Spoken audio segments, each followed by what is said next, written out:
Olá, pessoal. Então, hoje a nossa aula será sobre lesões potencialmente malignas em boca. Então, vamos falar um pouquinho sobre o assunto, um assunto extremamente importante, uma vez que essas lesões podem se transformar em um câncer, né? Não quer dizer que transformarão em um câncer, mas elas são chamadas potencialmente malignas, exatamente por isso, porque eles têm potencial de transformação. E o papel do cirurgião dentista é o diagnóstico desse tipo de lesão, a remoção, o tratamento dessa lesão para exatamente prevenir num futuro aí o surgimento de um câncer bucal. Então, após o término dessa aula, não é uma aula longa, vocês verão que existe uma atividade para ser feita, 3 questões, e vocês deverão enviar essa atividade feita para o e-mail que está lá no finalzinho da aula de vocês. Tá ok? Então vamos lá, vamos começar a nossa aulinha.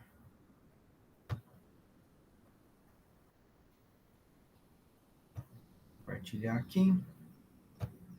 Compartilhando. Então o assunto de hoje são as lesões orais potencialmente malignas. É um conceito estatístico, né? De acordo com Alegre e Genari, as lesões orais chamadas potencialmente malignas. Por que elas recebem esse nome? Porque elas têm, estatisticamente, uma chance de transformação em câncer. Como eu disse antes, não quer dizer que obrigatoriamente essas lesões vão se transformar em um câncer, mas elas têm um potencial. A partir do momento que existe esse potencial de transformação, é importantíssimo e fundamental que o cirurgião dentista consiga diagnosticá-las e tratá-las para evitar que um mal maior, no sentido de o surgimento de um câncer, aconteça naquele local, ok? Dessas lesões orais potencialmente malignas, nós temos 4 principais, que é a leucoplasia, a eritroplasia, a queilite actínica e o líquen plano. Né? Coloquei em azul o líquen plano porque existem alguns autores que ainda relutam em acreditar que o líquen plano seja realmente uma lesão oral potencialmente maligna. O que eu posso dizer a vocês, com muitos casos clínicos, é que existe realmente uma chance, eu já tive casos de pacientes que vieram com o diagnóstico de um líquen plano em determinado local, e exatamente naquele mesmo local surgiu um carcinoma espinocelular, um câncer. Então, eu acredito, particularmente, professor Landucci, acredito que o líquen plano, sim, tem um potencial de transformação maligna. Mas vamos falar primeiro da mais comum, do que mais acontece, que no caso é a leucoplasia. Então, a palavra leucoplasia, leuco quer dizer branco, plasenha é formação, é uma formação, e no caso uma placa ou mancha branca, que não pode ser caracterizada nem clínica, nem patologicamente como qualquer outra doença. Melhor explicando, você descarta todas as doenças que podem ter essa característica branca, e se não for nenhuma das outras doenças com característica branca, é uma leucoplasia. A leucoplasia é um conceito eminentemente clínico e não histopatológico. Portanto, muitas vezes não espere que no laudo histopatológico venha a palavra leucoplasia, porque, como eu disse, ele é um conceito clínico, né? Não exatamente histopatológico. Tá certo? É uma lesão das precursoras de câncer, das potencialmente malignas mais comum, 85% das lesões potencialmente malignas são leucoplasias. A maioria dos casos acontece em pacientes do sexo masculino, 70%. Diagnosticado também, na maioria das vezes, em pessoas acima de 40 anos. E ela é relativamente comum, né? 1 a 3% dos indivíduos adultos têm leucoplasias. A etiologia é das mais variadas, mas normalmente são a mesma etiologia relacionada ao câncer de boca. Aí entra tabaco, álcool, radiação ultravioleta e muitas vezes também agora, com estudos mais recentes, o HPV, ou papiloma vírus humano. Existem algumas características que são importantes, e eu acho que eu já falei para vocês isso em aula. Toda vez que eu tiver uma lesão branca, a minha primeira atitude com relação a frente a essa lesão branca, é exatamente tentar raspá-la, né? Tentar removê-la. Então, vou pegar uma espátula, um abaixador de língua, vou tentar remover essa lesão. A partir do momento que essa lesão a gente não consegue removê-la, ela não sai a raspagem, não pode ser removida pela raspagem, assintomática, não dói em nem nada, eu desconfio que esta lesão possa ser uma leucoplasia. Então, eu tenho que tirar todas as possibilidades outras, como uma hiperceratose friccional, uma hiperceratose, então, por trauma. Eu removo todos os traumas, avalio bem o caso, e aí eu parto a pensar que pode ser uma leucoplasia. Existem algumas variantes clínicas da leucoplasia. Existe um tipo homogêneo, que é aquela leucoplasia em forma de placa bem lisa, bem mais lisa, né? E existem as formas não homogêneas, que é a leucoplasia, então essa placa esbranquiçada, ela aparece nodular, enrugada, parecendo uma verruga, muitas vezes com manchas avermelhadas, que nós chamamos de eritroleucoplasia. Toda vez que nós temos uma lesão com essas características não homogêneas, enrugadas, com partes avermelhadas, ou até mesmo algumas vezes ulceradas, nós temos um maior risco de transformação maligna dela. Além do mais, durante a análise histológica, depois que eu faço uma biópsia, se vier o resultado displasia epitelial, essa palavra é muito importante com relação ao grau de transformação, ao risco de transformação maligna. Toda vez que vier a palavra a displasia em uma leucoplasia, eu tenho que prestar mais atenção e tomar um cuidado, não só na remoção completa da lesão, mas também no controle desse paciente, porque uma leucoplasia com displasia tem uma chance maior de transformação maligna. Leucoplasias localizadas em sólio bucal, em região de língua e em pacientes não fumantes são associadas a um maior risco de transformação maligna. Isso é interessante, é um dado interessante, que muitas vezes a gente acha que a leucoplasia no paciente fumante é muito perigosa, mas o que está mostrando a literatura é que a leucoplasia no paciente não fumante tem um risco maior de transformação maligna. Então, como se faz o diagnóstico dessa leucoplasia? Por meio de biópsia, tá? Não tem outro jeito. Então, vai remover um pedaço ou a lesão por completo, mandar para análise. Existem alguns diagnósticos diferenciais que eu tenho que descartar, né? Se aquela lesão branca não é queimadura, se não é cândida, se não é uma hiperceratose, né? Se já não é um câncer, né? Uma estomatite causada por cigarro e assim por diante. Esse é o nosso diagnóstico diferencial. Então, a partir do momento que eu tenho uma lesão branca na boca do paciente, eu vou ter que avaliar essa lesão para saber se ela se enquadra numa leucoplasia ou não. Então, a primeira coisa que eu falei para vocês é tentar raspar a lesão. A partir do momento que ela não cede a raspagem, eu já vou tentar encontrar algo que possa estar levando aquele excesso de ceratina no local, que pode ser um trauma. Então, vou remover todos os possíveis traumas, tudo aquilo que pode estar levando a isso, e vou esperar.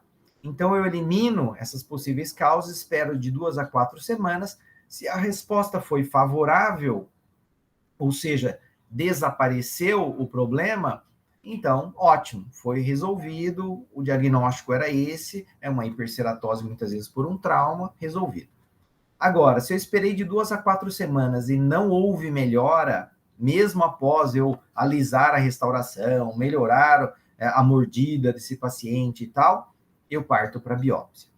Ou, se de cara esse paciente vier, ele está com uma lesão branca, por exemplo, em soalho de boca, não tem o que machucar nessa região, não tem o porquê ser uma lesão traumática, eu já parto direto para biópsia.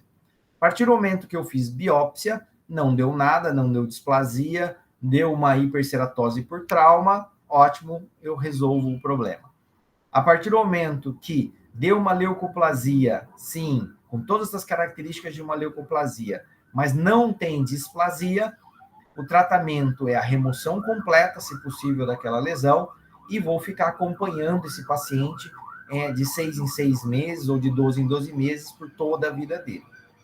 Caso essa lesão tenha displasia, ou seja, um potencial muito maior de transformação maligna, eu vou tratar este paciente e o nosso tratamento padrão ouro das nossas faculdades, da faculdade que eu dou aula, é exatamente a remoção cirúrgica completa da lesão.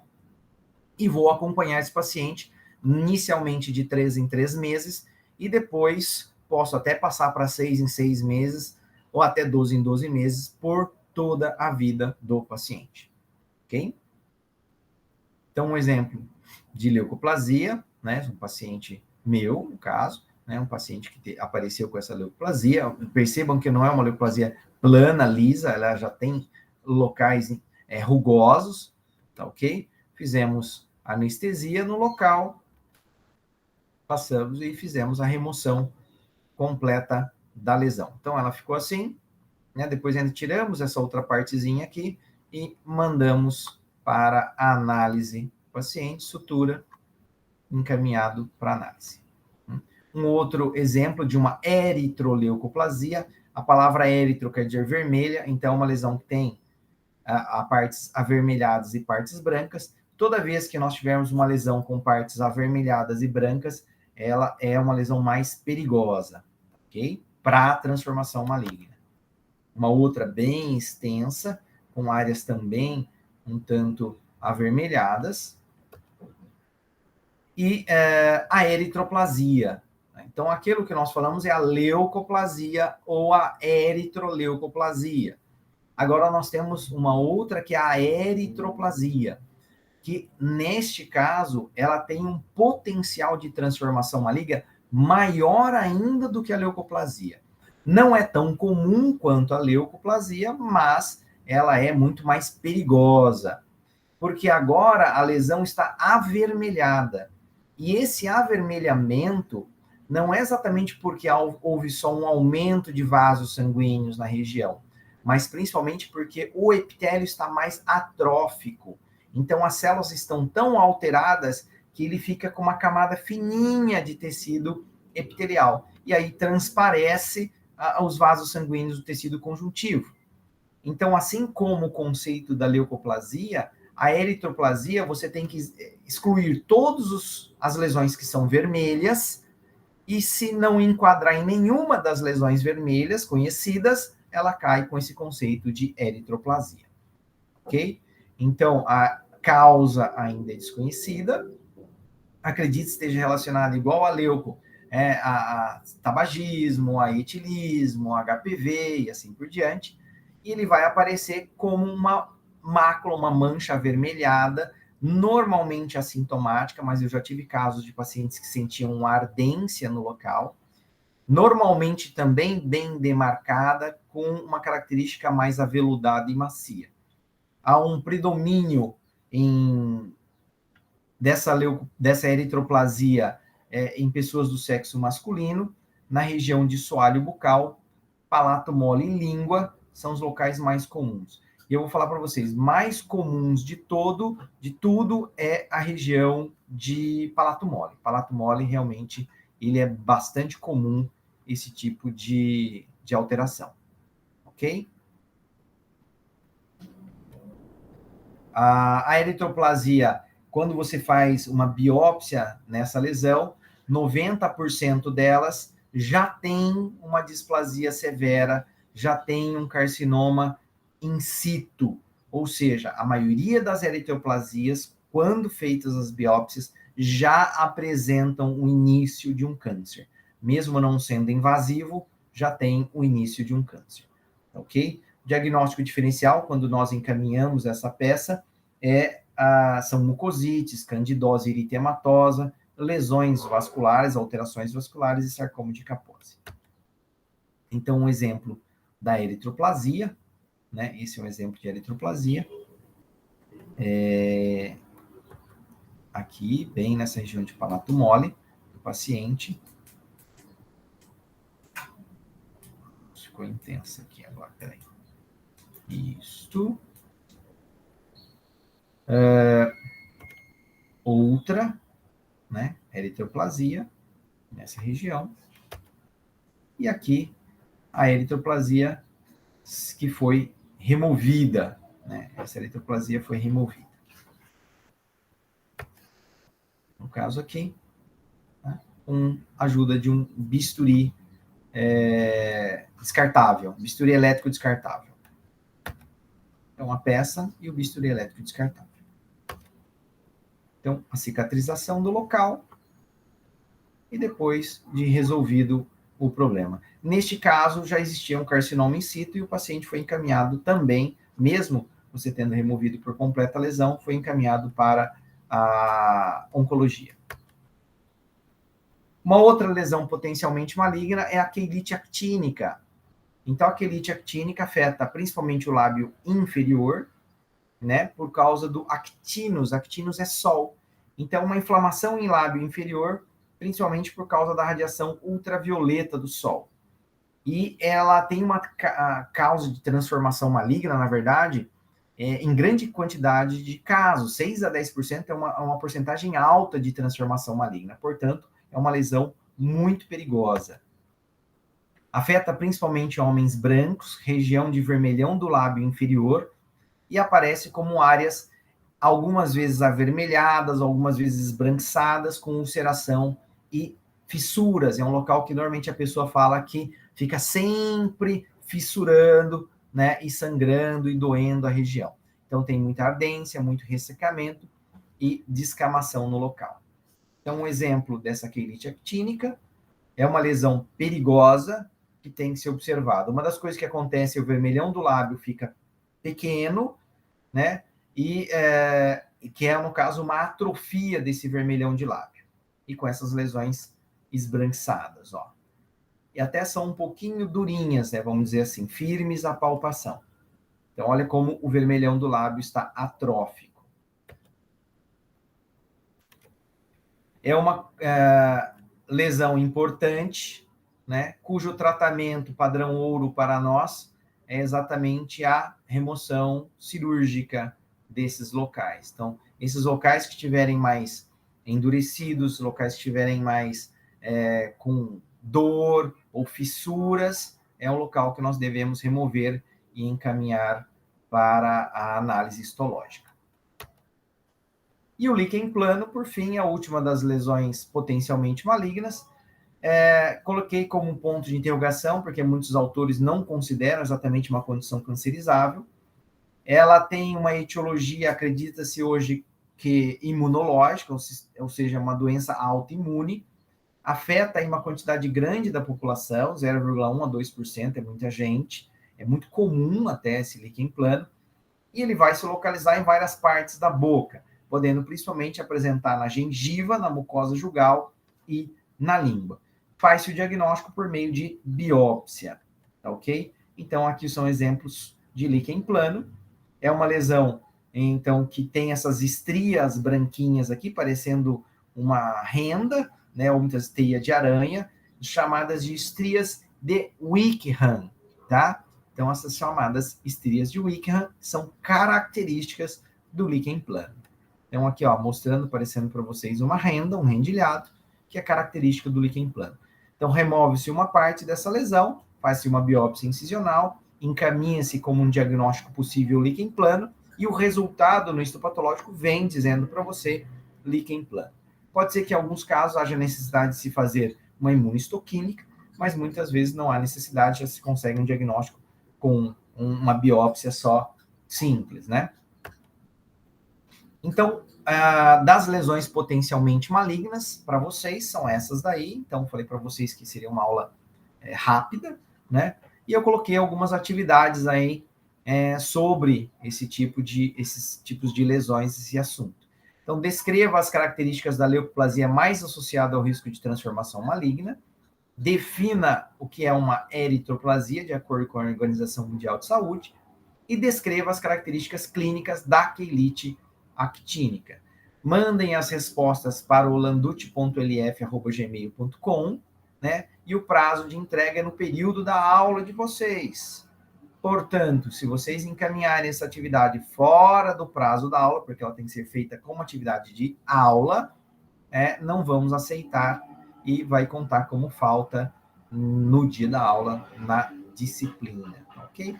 Mas vocês veem que é uma coisa bem simples, a aula bem curtinha, então vocês têm todo o período da aula em questão de pouco tempo, vocês conseguem responder e encaminhá-las.